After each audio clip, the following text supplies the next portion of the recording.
This video is for educational purposes only, and because this video shows a few clips of actual human embryo development in vitro and a few clips of human embryo biopsy, viewer discretion is advised.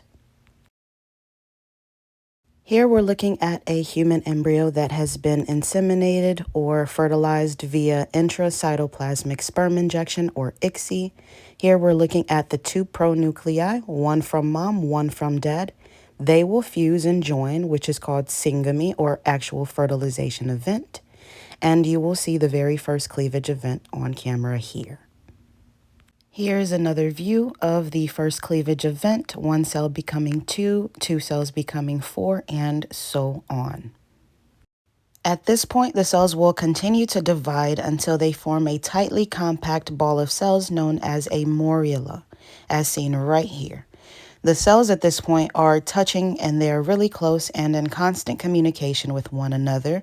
Some cells will receive the instructions to become the ICM, or inner cell mass, that forms the baby, while the remainder of the cells form the trophectoderm that will form the placenta.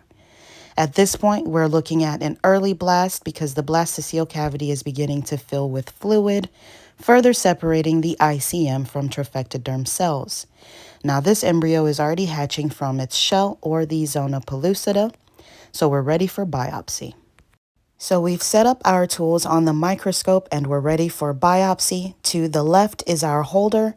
To the right is the actual biopsy needle. Our embryo is being put into position right here. The dark mass that you see is the ICM. That's what will actually form the baby, and the cells that I'm holding the embryo by are the trophectoderm cells.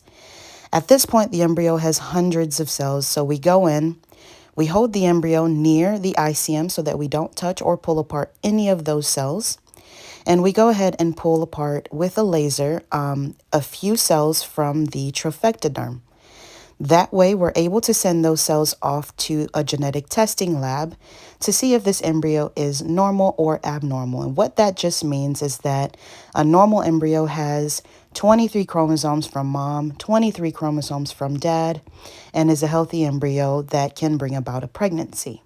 So as you see here, I'm using tiny pulses from a laser to see if I can pull apart a few cells that I will at this point send off to the genetic testing lab for genetic testing. And this, my friends, is an embryo biopsy.